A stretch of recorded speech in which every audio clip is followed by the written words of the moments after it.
हे मोरे राम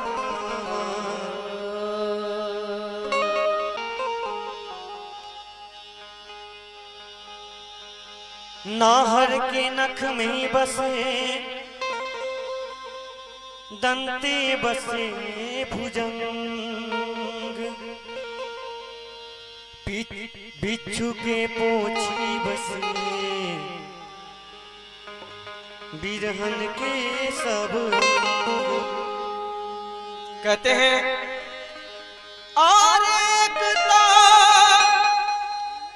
मैं बारी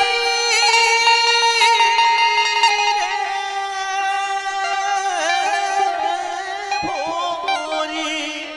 हो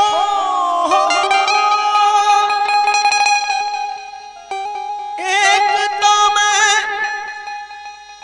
बारी भोरी अरे दूसरे पियावा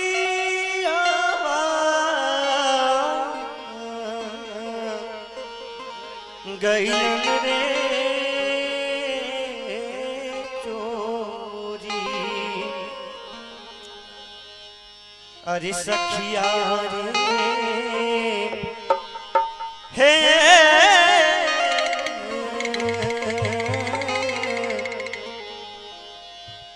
अरे सखिया रे तीसरे बिरह से देहिया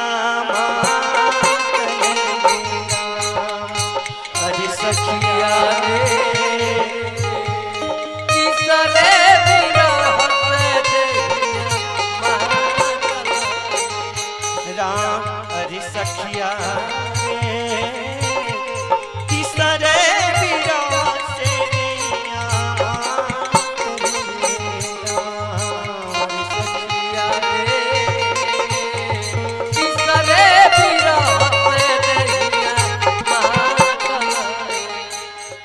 साधारण सी बात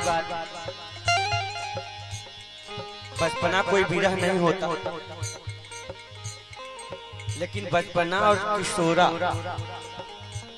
जो ही बचपना से शरीर किशोरा में जाता है उसमें एक अलग सा नशा आ जाता है इसलिए वहां पहली विरह होती है दूसरा विरह जवानी का तीसरा विरह बुढ़ापा है तो उसमें तो सब कुछ समझ में आने लगता है कहते हैं हे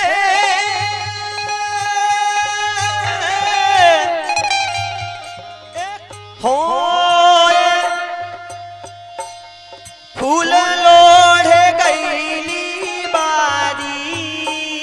सारी मोरी अटकल फूल गईली बारी सारी मोरा हाँ फूल लोढ़े गईली बारी फूल लोढ़े गईली फूल लोढ़े गईली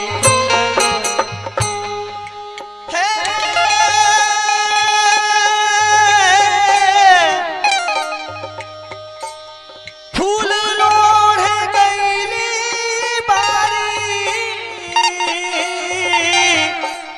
सारी मोरी अटकल डाढ़ी अरे सखिया रे अरे सखिया रे तीसरे ओ पिया भी न सरिया केहू न छोड़ा अरे सखिया रे पिया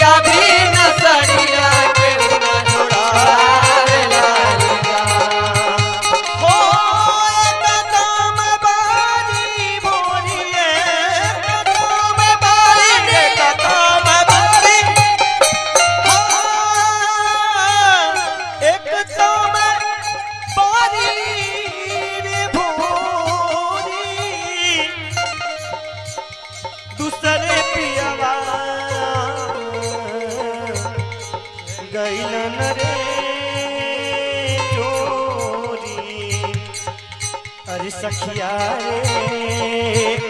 तीसरे बिरह से देहिया मातलूरा सखिया रे तीसरे बिरह से देहिया मातलूरा।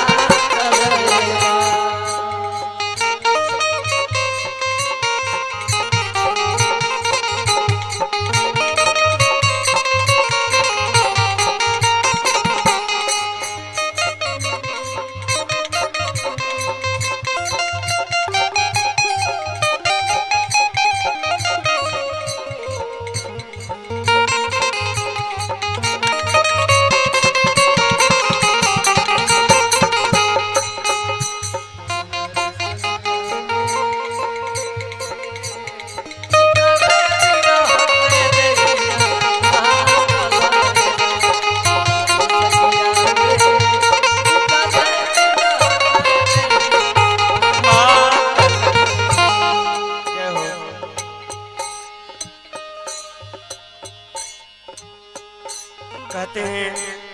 झूलाता झूलाता बारी चढ़ी गई हिमालय का झूलता झूलता बारी चढ़ी गई महलया। हाँ झूलाता झूलाता बारी झूलाता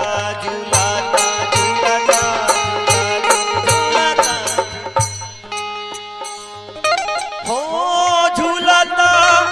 झूलाता बारी चढ़ी गई हिमालय टारी झूलाता झूलाता बारी चढ़ी गई हिमालय टारी। अरे सखिया रे अरे सखिया रे जहाँ की जोगिया दुनिया रमावेला रे राम। अरे सखिया रे जहाँ की जोगिया दुनिया राम रे सखिया रे तीसरे बिरह से देहिया मातलूरा। तीसरे बिरह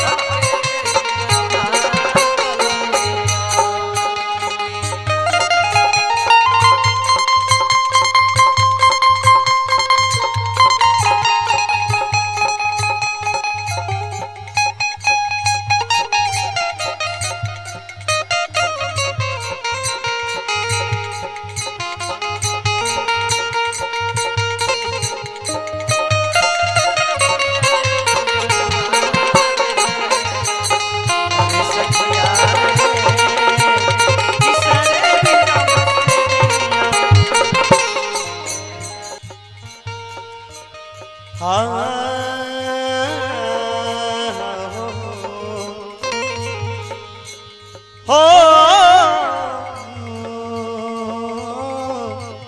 रे ना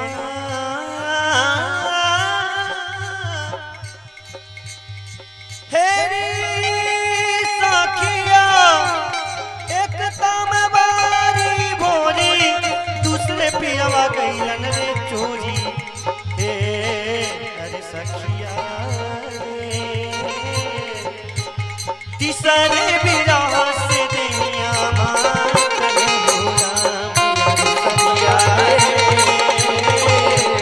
तीसरे बिरह से देहिया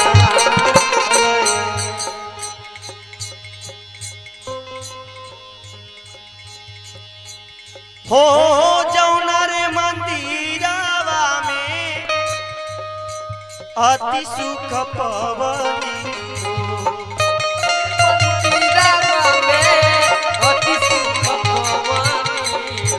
जौना रे मंदिरवा जौना रे जय हो आर जौना रे मंदिरवा में बहुत बहुत सारा पुरस्कार माता जी की ओर से खूब धन धान से बने रहे, तो मालिक भक्ति भाव दे, जीवन सफल हो।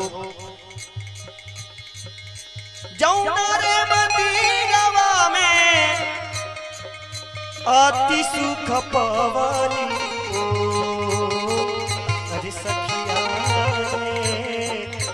सखिया रे ओही रे मंदिरवा अगिया लागल सखिया रे, ओही रे मंदिरवा अगिया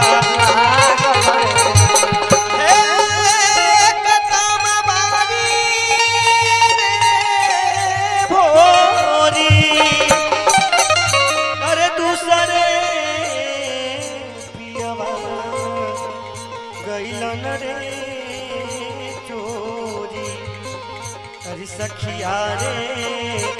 तीसरे बिरह से दहिया